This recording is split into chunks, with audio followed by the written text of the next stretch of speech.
श्री स्वामी समर्थ. स्वागत आहे तुम्हा सगळ्यांचं माझ्या YouTube चॅनलवरती. आजचा दिवस तुम्हा सर्वांना खूप छान सुखाचा आणि आनंदाचा जाऊ देत हीच मी स्वामींच्या चरणी प्रार्थना करते आणि आजच्या या व्हिडिओला सुरुवात करते. पण त्या अगोदर तुम्ही माझ्या चॅनलवरती जर नवीन असाल तर चॅनलला सबस्क्राईब नक्की करा. त्याचबरोबर कमेंटमध्ये श्री स्वामी समर्थ लिहायला अजिबात विसरू नका. तर मैत्रिणींनो, धनत्रयोदशीच्या दिवशी आपल्याला कुबेर आणि लक्ष्मी पोटली कशी बनवायची आहे आणि यामध्ये कोणकोणतं साहित्य आपल्याला टाकायचं आहे, यासोबतच या पोटलीला आपल्याला सिद्ध कसं करायचं आहे, त्याशिवाय याचा प्रभाव आपल्या घरामध्ये कसा राहणार आहे आणि त्यासोबतच सगळ्यात महत्त्वाचं म्हणजे ही पोटली नेमकी कोणत्या कारणासाठी बनवायची आहे, ही माहिती तुमच्यासोबत मी आजच्या व्हिडिओमध्ये शेअर करणार आहे. त्यामुळे व्हिडिओ हा स्किप न करता शेवटपर्यंत नक्की पहा, जेणेकरून तुमच्यापर्यंत योग्य ती माहिती पोहोचेल. तर ज्या दिवशी आपण धनत्रयोदशीची पूजा करणार आहोत तर या पूजेमध्ये आपल्याला कुबेराची पोटली सुद्धा ठेवायची आहे. कुबेराची पोटली कशी बनवायची आहे आणि त्यामध्ये कोणकोणतं साहित्य ठेवायचं आहे आणि तिला आपल्याला कशा पद्धतीने सिद्ध करायचं आहे, तर आता याची माहिती तुमच्यासोबत मी शेअर करणार आहे. आपण देवी लक्ष्मीची उपासना सेवा करत असतो आणि त्यामुळे वर्षभर आपल्या घरामध्ये कधीही धनधान्याची कमतरता भासत नाही किंवा येतच नसते. आणि त्याचबरोबर तुमचे जर कोणी पैसे परत करत नसेल किंवा तुमचं जर एखादं देणं असेल, तुमचा जर व्यवसाय व्यवस्थित चालत नसेल, तर अशा तुमच्या व्यवसायाच्या ठिकाणी किंवा मग तुमच्या दुकानामध्ये तुम्ही लक्ष्मीचा आशीर्वाद म्हणून सुद्धा ही पोटली ठेवू शकता. तुम्ही तुमच्या घरामध्ये व्यवसायाच्या ठिकाणी किंवा तुमच्या कार्यालयामध्ये सुद्धा स्थापित करून तिचा लाभ तुम्ही घेऊ शकता. त्याचबरोबर ही जी पोटली आहे तर लक्ष्मी कुबेर पोटली ही विशेष नक्षत्र तिथी आणि माहूर गडामध्ये विशेष विधीमध्ये अभिमंत्रित केली जाते आणि त्यांच्या आशीर्वादाच्या शक्तीने कुबेर पोटली अभिमंत्रित केली जाते. ही विशिष्ट वेळी आणि विशिष्ट तिथी शुद्ध घटक वापरून तयार केलेली असते आणि त्यामुळेच तिला कुबेर पोटली किंवा लक्ष्मी पोटली असं सुद्धा म्हटलं जातं. संपत्ती आणि समृद्धीचे प्रतीक असलेली ही पोटली पूर्णपणे शुद्ध आणि नैसर्गिक साहित्यांपासून बनवलेली असते. घरामध्ये संपत्ती स्थिर ठेवण्यासाठी जुन्या काळातील कठीण आणि खर्चिक प्रयत्न आणि कर्मकांडातून मुक्ती मिळवण्यासाठी ही पोटली जी आहे तर ती तयार केली जाते. त्यामुळे वास्तुदोष दूर होतात आणि तुमचं घर किंवा व्यवसायाचं जे ठिकाण असेल तर तिथे सुद्धा तटस्थ करून ते सकारात्मक ऊर्जा स्थापित करत असते. त्यामुळे आनंद, संपत्ती, सौभाग्य आणि समृद्धी आपल्याकडे येत असते. तर ती आता कशी बनवायची आहे, तर आता जर समजा तुम्ही मागच्या वर्षी बनवली असेल आणि ती जर तिजोरीमध्ये तुम्ही ठेवलेली असेल आणि त्यातलं जे साहित्य आहे तर ते खराब, बऱ्याच वेळेला बघा त्यातलं काही साहित्य जे आहे तर ते खराब होतं आणि ते साहित्य आपल्याला विसर्जित करायचं आहे आणि जे इतर साहित्य जे चांगलं आहे तर ते तुम्ही परत एकदा वापरू शकता. तर पहा, या पोटलीमध्ये सगळ्यात पहिलं जे स्थान आहे ते कुबेर. जर तुमच्या पोटलीमध्ये तुम्हाला कुबेराचं जे यंत्र आहे तर ते तुम्ही ठेवू शकता किंवा मग तुमच्याकडे जर स्फटिकाचं कुबेर यंत्र असेल तर ते सुद्धा तुम्ही ठेवलं तरीही चालेल. तर या नेहमी आपल्या तिजोरीमध्ये या वस्तू ठेवल्या जातात, कुबेराचं यंत्र. तर या कुबेर पोटलीमध्ये हे साहित्य तुम्हाला जे आहे तर ते मिळालेलं आहे आणि त्यामुळे तुम्हाला नशिबाच्या पोटलीमध्ये हे पहिलं स्थान जे आहे तर ते तुम्हाला ठेवायचं आहे पिवळ्या गाईचं. पिवळ्या गाईचं जे स्थान म्हणून आपण ठेवायचं आहे ती म्हणजे पिवळी कवडी. पिवळी कवडी आपल्याला या पोटलीमध्ये ठेवायची आहे. त्याच्यानंतर तुम्हाला शिव कवडी ठेवायची आहे आणि तिसरी कवडी जी आहे तर ती पांढरी कवडी. तर अशा पद्धतीने तुम्हाला या कवड्या ठेवायच्या आहेत. त्याच्यानंतर तुम्हाला सर्वात महत्वाची वस्तू जी आहे तर ती म्हणजे गोमती चक्र. देवी लक्ष्मीचा हा लाडका दगड आहे जो गोमती नदीमध्ये आढळतो. विविध शुभ मुहूर्तांवरती याची पूजा करणं फायदेशीर मानलं जातं. म्हणजे एका डोळ्याचा नारळ जो आहे तर त्याला शास्त्रामध्ये लक्ष्मीपुत्र असं संबोधलं जातं. तर पहा, अतिशय छोटासा असा हा नारळ सुद्धा यामध्ये तुम्हाला मिळेल. तर या पोटलीमध्ये तुम्हाला हा नारळ ठेवायचा आहे. प्रत्येक पूजेमध्ये आपण जी सुपारी वापरत असतो तर ती सुपारी सुद्धा आपल्याला या पोटलीमध्ये ठेवायची आहे. त्यासोबतच गजगा जो असतो तर त्याच्यामध्ये आपल्याला तो ठेवायचा आहे. औषधांचा समावेश या गजग्यामध्ये असतो. अत्यंत दुर्मिळ आणि नैसर्गिक असं काळं जे हरिद्र आहे जे तांत्रिक कार्यामध्ये सुद्धा वापरलं जातं. दशांश स्थानी जटा महसूल दुर्मिळ औषधी आहे जे सिद्धेश प्राप्त करण्यासाठी सुद्धा वापरलं जातं. त्यानंतर महालक्ष्मीला अत्यंत प्रिय औषधी आहे तर ती म्हणजे लवंग. त्यानंतर लक्ष्मीकांत दुसऱ्या क्रमांकावर येते. मौल्यवान औषध हे जे आहे तर ते फार कमी वेळेला आपल्याला पाहायला मिळते. सुका आवळा 13व्या स्थानावर, 14व्या स्थानी सर्व औषधी देऊन लक्ष्मीनारायणाची याची प्रिय जी देवता आहे चंद्र देवतांची शतावरी आहे.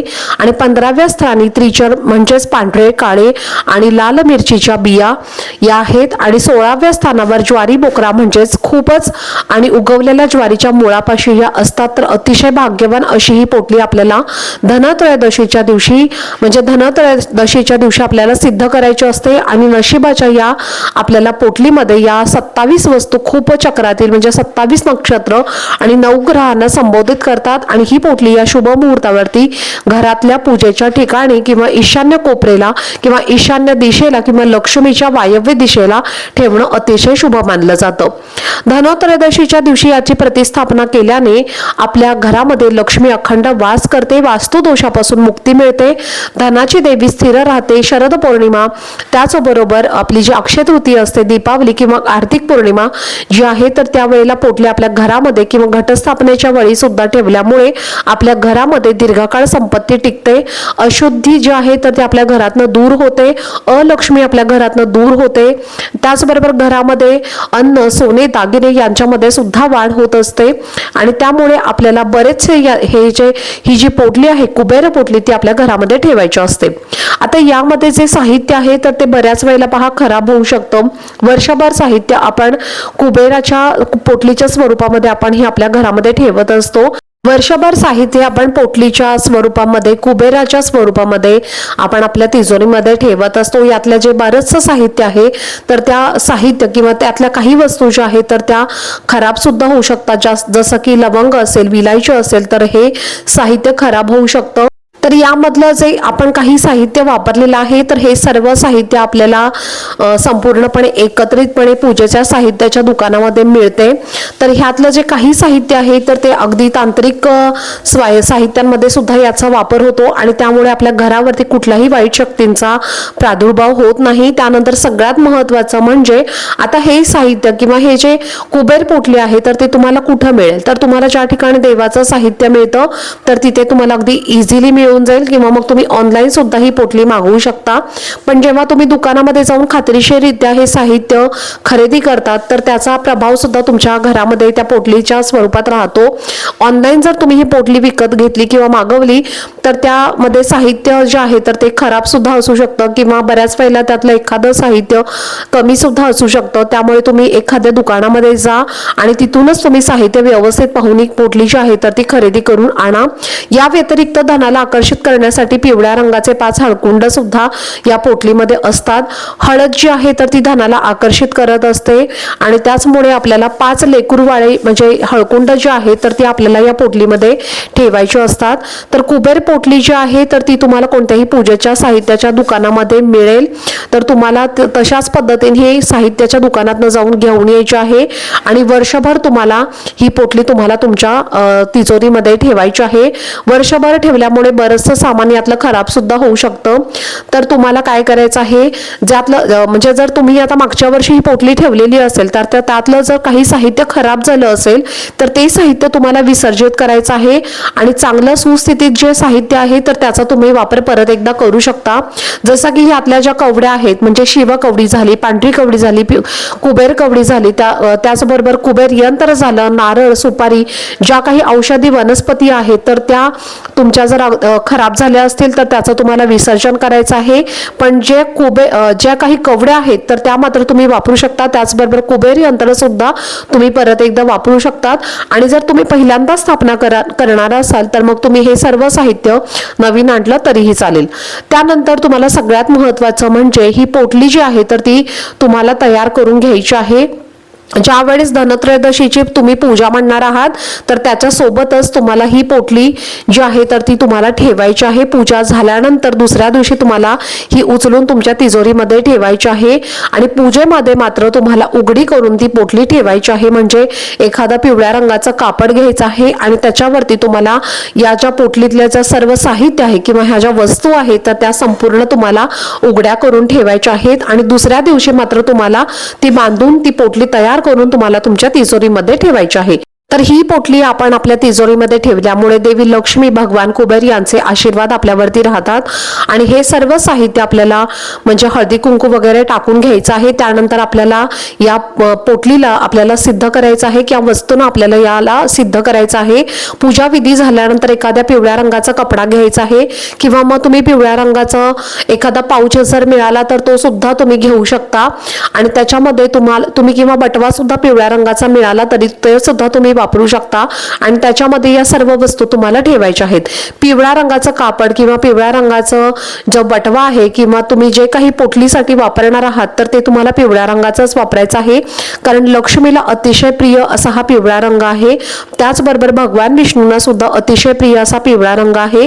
त्यामुळे पिवळ्या रंगाचा वापर तुम्हाला पोटली बनवण्यासाठी तयार करायचा आहे.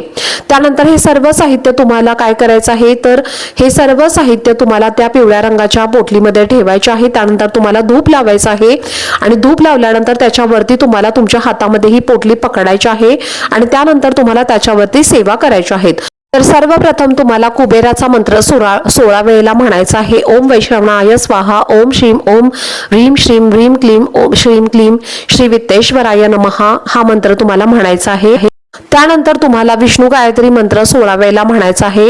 ओम नारायणाय विद्महे वासुदेवाय धीमहि तन्नो विष्णू प्रचोदयात या मंत्राचं तुम्हाला 16 वेळेला पठण करायचं आहे. आणि त्यानंतर सगळ्यात शेवटचा मंत्र लक्ष्मी गायत्री मंत्र सुद्धा तुम्हाला म्हणायचा आहे 16 वेळेला. तर अशा पद्धतीने तुम्हाला हे मंत्र 16 वेळेला म्हणायचं आहे. आणि ही पोटली तुम्हाला तुमच्या हातामध्ये पकडून ठेवायची आहे. त्यानंतर उजव्या हातामध्ये तुम्हाला पकडून या मंत्रांचं सर्व पठण करायचं आहे. आणि ही पोटली तुम्हाला तुमच्या वर्षभरासाठी तुमच्या तिजोरीमध्ये ठेवून द्यायची आहे. आपण आपली लक्ष्मी किंवा पैसा ज्या ठिकाणी ठेवत असतो तर त्या ठिकाणी तुम्हाला ह्या पोटलीला ठेवायचं आहे. अतिशय महत्त्वाच्या अशा वस्तू या पोटलीमध्ये आहेत आणि त्यामुळे तुम्हाला त्या ठेवायच्या आहेत. आता याच्यासोबत जी चावी मिळते, कुबेर चावी याला म्हणतात, तर ही पितळेची चावी तुम्हाला या पोटलीच्या वरती ठेवायची आहे. आणि तुम्हाला ज्या ठिकाणी देवांचं सामान मिळतं तर तिथेच तुम्हाला ही कुबेर चावी सुद्धा मिळेल. अतिशय प्रभावशाली अशी ही चावी आहे. कुबेराचा खजिना उघडणारी ही चावी अशी मानली जाते. त्यामुळे तुम्हाला या पोटलीवरती तुम्हाला ही कुबेराची चावी ठेवायची आहे. आता जर तुम्हाला ही चावी नाही मिळाली तर तुम्हाला इतर कोणतीही चावी ठेवायची नाहीये. फक्त तुम्हाला पोटली अभिमंत्रित जी केलेली आहे तर ती तिजोरीमध्ये ठेवायचं आहे.